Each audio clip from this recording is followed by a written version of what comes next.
Na Vidovdan 1916. u Engleskoj. Gospodo i prijatelji, došao sam iz Srbije, iz evropske ponoći. Tamo nigde ni zračka svetlosti. Sva je svetlost pobegla sa zemlje na nebo i jedino nam odozgo svetli.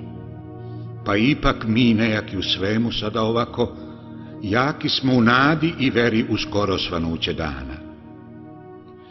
Zahvalan sam lordu, arhijepiskopu Kenterberijskom, koji mi je omogućio da na sveti Vidovdan ovog leta gospodnjeg 1916. u ovoj prekrasnoj crkvi svetoga Pavla, pred njegovim visočanstvom kraljem Đorđem V i najuglednijim Englezima, mogu da vam se obratim. Gospodo i prijatelji, ceo dan juče proveo sam razgledajući ovaj veličanstveni hram koji je ponos Engleske i hrišćanstva.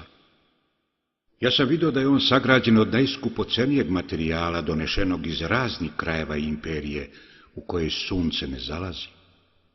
Vidio sam da je sagrađen od granita i mermera koje su ispirali talasi stotine mora i okeana i da je ukrašen zlatom i dragim kamenjem donetim iz najskupocenijih rudnika Evrope i Azije. I uverio sam se da se ovaj hram s pravom ubraja u jedno od arhitektonskih čuda sveta.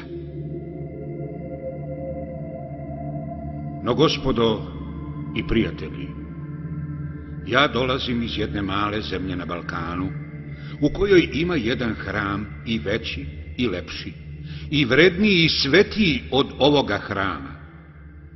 Taj hram se nalazi u srpskome gradu Nišu i zove se Ćelekula.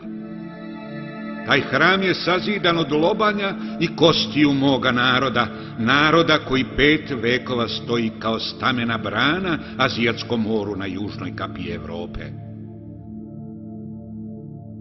A kada bi sve lobanje i kosti bile uzidane, mogao bi se podići hram 300 metara visok, toliko širok i dugačak. I svaki Srbin bi danas mogao dići ruku i pokazati: ovo je glava moga dede, moga oca, moga brata, moga komšije, moga prijatelja, kuma. 5 vekova Srbija lobanjama i kostima svojim brani Evropu da bi ona živela srećno.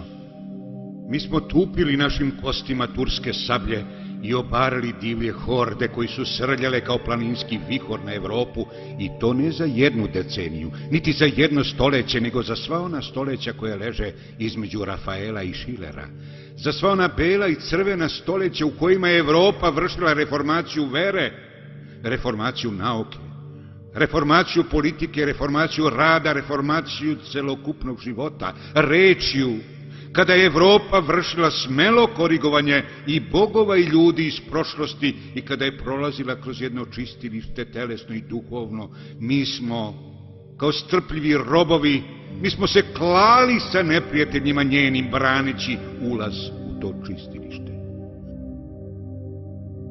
I drugom rečju, dok je Evropa postajala Evropom, mi smo bili ograda njena, živa i neprobojna ograda, divlje trnje oko pitome ruže.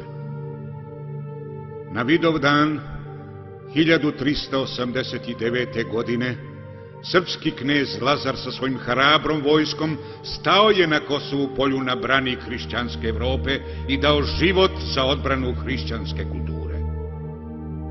U to vreme Srba je bilo koliko i vas, Engleza. Danas ih je 10 puta manje. Gde su? Izginuli braneći Evropu. Sada je vreme da Evropa Srbiji vrati taj dug.